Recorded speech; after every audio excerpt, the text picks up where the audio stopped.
We're starting it off today with Jay Ajayi, who broke out in the 2016 season with the Miami Dolphins. Coming into this season, nobody really knew who Ajayi was, and it didn't even begin with him being the starting running back. Despite this, it didn't take him long at all to take over the starting role, and he proved that he was more than deserving of the spot. Ajayi finished that year with 1,272 yards and 8 touchdowns on the ground, along with pulling in 27 receptions for 151 yards. This ended up earning him a spot in the Pro Bowl, and his best game of that season came in week number 6 when the Dolphins took on the Steelers. Ajayi finished that day with 204 yards and 2 touchdowns on the ground on 25 carries, and he was a big reason that the Dolphins won that game by a final score of 30-15. Now, the Dolphins would meet up with the Steelers yet again, this time in the wild card round, and Ajayi was unable to replicate his regular season performance. He was kept in check, only rushing for 33 yards on 16 carries, and the Dolphins were sent home, losing by a final score of 30-12. Now, Ajayi was traded from the Dolphins to the Eagles in the middle of the following season, where he spent almost the entirety of his remaining time in the league fighting through different injuries and not securing the starting role.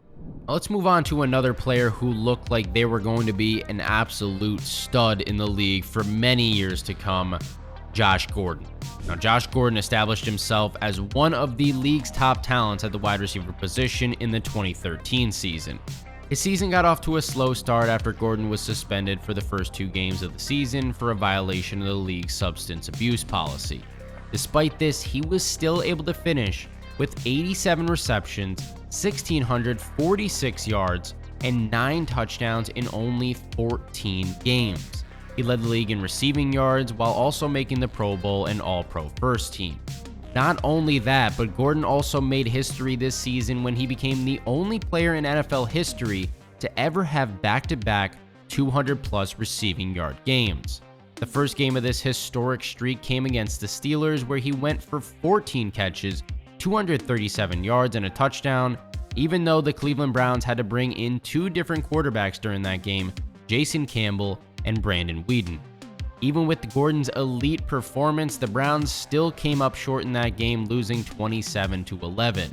Now, after that historic 2013 season from him, Gordon's career was derailed due to constant substance abuse suspensions, missing 10 games the following season due to suspension. Then he was suspended for the entirety of the 2015 season, along with entering rehab during 2016 and missing that whole season also. By the time he returned to the league, things were just not the same for Gordon. I'm sorry to do it to you Cleveland Browns fans, but we got 2 more players in a row from your team. All right, we're going to stay in Cleveland here with Peyton Hillis at the running back position. After a 54-yard, 1-touchdown season with the Denver Broncos the previous season on just 13 attempts, nobody could have predicted what he had in store for his first year with the Browns. He had a very up and down season, but when he had things going his way, Hillis was a dangerous running back. He finished that year with 1,177 yards and 11 touchdowns, while catching 61 passes for 477 yards and 2 touchdowns through the air. His best game of the season came in Week 9 against the Patriots. Hillis finished that matchup with 184 yards and 2 touchdowns on 29 carries in a 34-14 win. This season put Hillis on the map and even earned him a spot as the cover athlete of Madden 12. However, he was yet another example of the Madden curse and suffered a hamstring injury the following season. Following this injury, Hillis was not the same player and was not talked about much until January of 2023. In an act of heroism, he saved his son and niece from drowning after they were stuck in a rip current. Hillis was left in critical condition following this incident, but luckily, he made a full recovery. I told you, Cleveland fans, 1 more and then we're done for a while, okay? Gary Barnidge, tight end for the Browns. He was in the league for 6 years prior to the 2015 season, and in 2014, Barnidge only had 13 catches for 156 yards. However, he went off in 2015. Barnidge finished that year with 79 catches for 1,043 yards and 9 touchdowns. And while you might be thinking, okay, that's not the best year I've ever heard, well, it was for Gary Barnidge. It was a standalone season for him. This earned himself the first Pro Bowl appearance of his career at the age of 30. Shockingly, Barnidge was only in the league for one season after the best year of his entire career. He decided to retire following the 2016 season. And a lot of sources seem to believe that he made this decision due to his body being so worn down and getting multiple concussions throughout his NFL career. All right, let's move away from the Browns here, like I promised, on to the Rams. Zach Stacy was drafted in the 5th round with the 160th overall pick of the 2013 NFL Draft. Despite this, he proved himself as a very talented back in his rookie season. With Stacy being a 5th round pick, though, it did take him some time to get a chance to take over as the team's starting running back. However, he finally got his shot in week number 5 and did not look back. Stacy finished that season with 973 yards and 7 touchdowns on the ground, along with 26 receptions for 141 yards and a touchdown as a pass catcher. His best game of the 2013 season came in week number 9 when the Rams took on the Titans. Stacy finished that game with 127 yards and 2 touchdowns to go along with it. Despite his dominant performance on the ground, this is yet another situation where their team lost by a final score of 28-21. Shockingly, even with Stacy's impressive rookie season, he returned to his role as a backup fairly quickly, was out of the league just 2 years after his hit season. I want to stick around at the running back position with this next player. In 2004, Nick Goings went from being a player who had only started in 4 games total in 3 years to a very promising running back. It took some time before he got a chance to take over that starting spot, but once he did, he went on a good run. Although he only started in 8 games that season, he still ran for 821 yards and 6 touchdowns while pulling in 45 passes for 394 yards and a touchdown. Although 821 yards might not seem like a lot for a running back, this was the only time throughout his career that Goings ran for even over 200. His best game of that season came in week number 11 when Goings' Carolina Panthers took on the Arizona Cardinals. He finished that game with 121 yards and 3 touchdowns on the ground on his 22 attempts. He played a big role in Carolina's 35-10 blowout win that week, but even with the crazy tear throughout the second half of that season, Goings returned to a backup role the following year and only got the chance to start in just one more game the next 4 seasons combined. Alright, this next player was very unique in comparison to these other guys on the list. LaRon McClain had his one-hit wonder season in 2008. The previous year, he only had 8 rushing attempts the entire season, but after being given a much bigger role in 2008, he proved that he could be a talented starter when given the opportunity. McClain was listed as a fullback, and it's rare for them to get so many attempts in one season, but for the Ravens, Willis McGahee was facing a bunch of different injuries, and Ray Rice wasn't quite ready to be the starting running back in his rookie season, so McClain stepped up in a huge way when they needed him. He finished that 2008 season with 902 yards and 10 touchdowns on 232 carries. This earned him a spot in the Pro Bowl and on the All-Pro First Team. His strongest showing of the entire year came in Week 16 when the Ravens took on the Cowboys. McClain finished the matchup with 139 yards and a touchdown on the day. Production you almost never see from a fullback. He also gained close to 60% of his total rushing yards that day on a late 4th quarter touchdown. McClain broke loose on an 82-yard run with right around 1 minute left in the game, ultimately sealing the victory for the Ravens.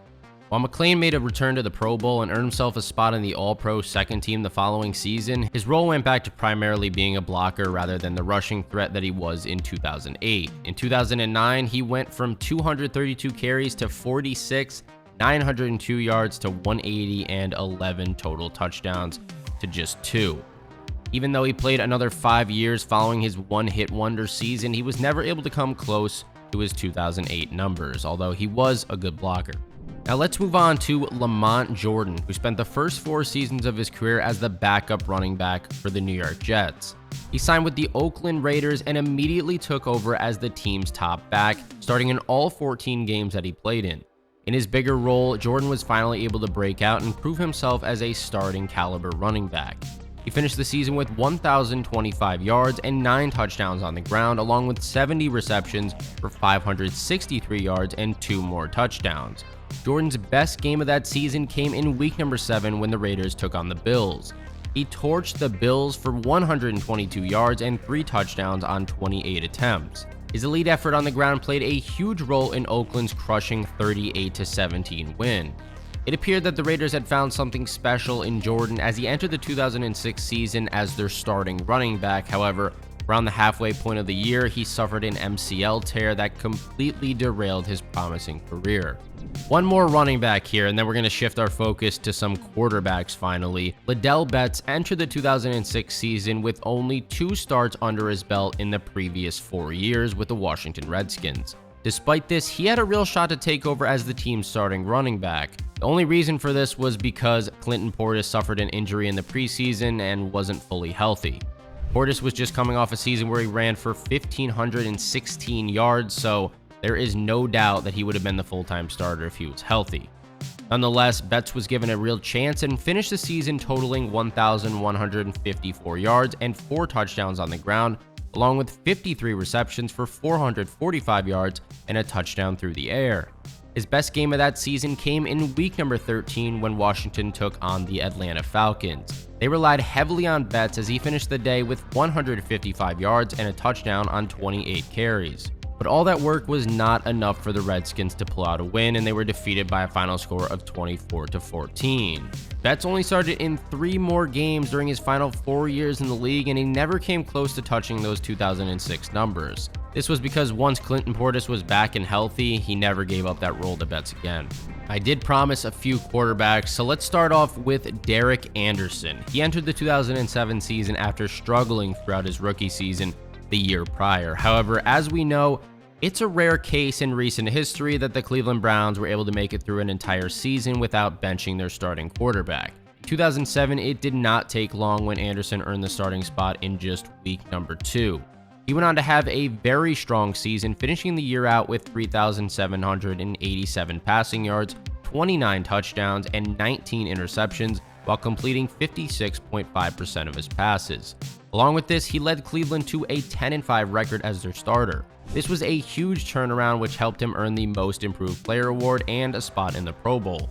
Anderson's best game of that breakout season came in his first start of the year actually in week number 2 against the Cincinnati Bengals.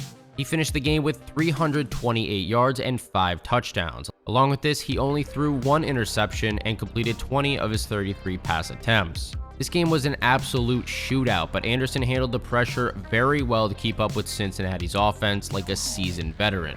He led the Browns to a 51-45 win, and it's no doubt that he stepped up his game in a big way to secure that season starting role.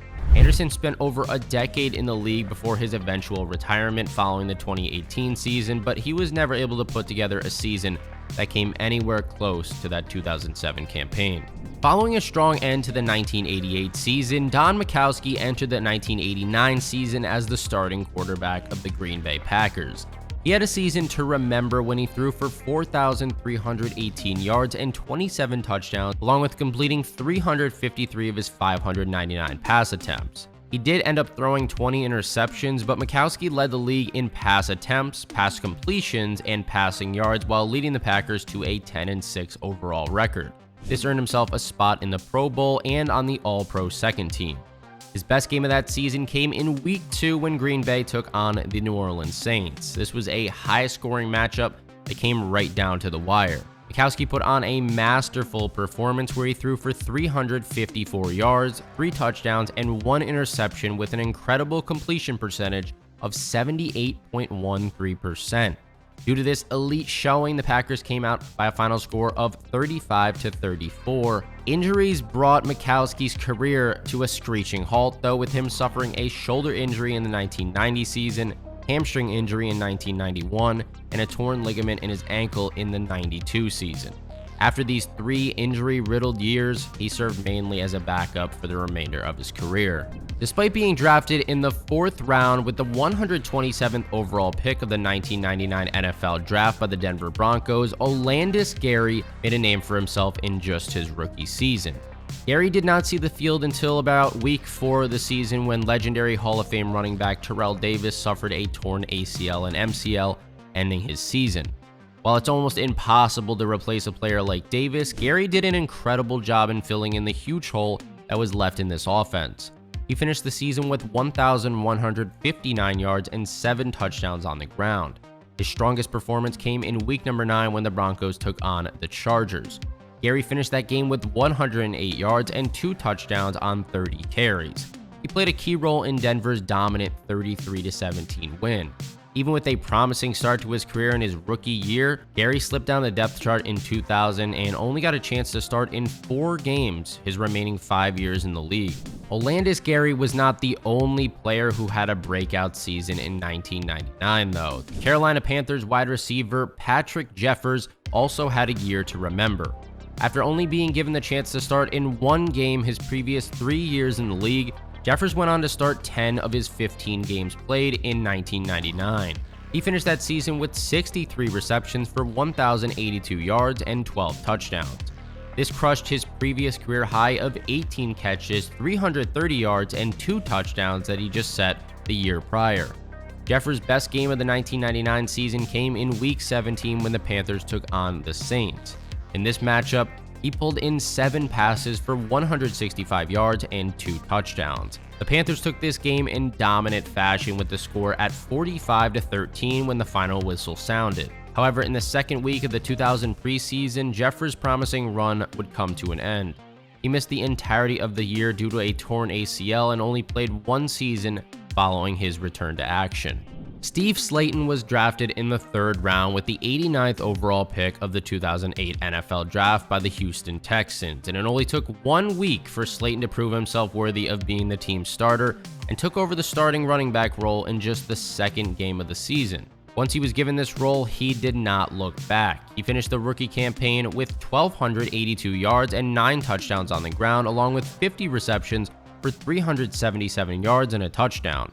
Slayton's best game of the season came in Week 13, where the Texans took on the Jaguars. He finished that contest with 130 yards and 2 touchdowns on 21 carries. Slayton played a huge part in Houston's dominant 30-17 win. But very similarly to the last couple of people we mentioned, Slayton's career was derailed due to injuries in the following season.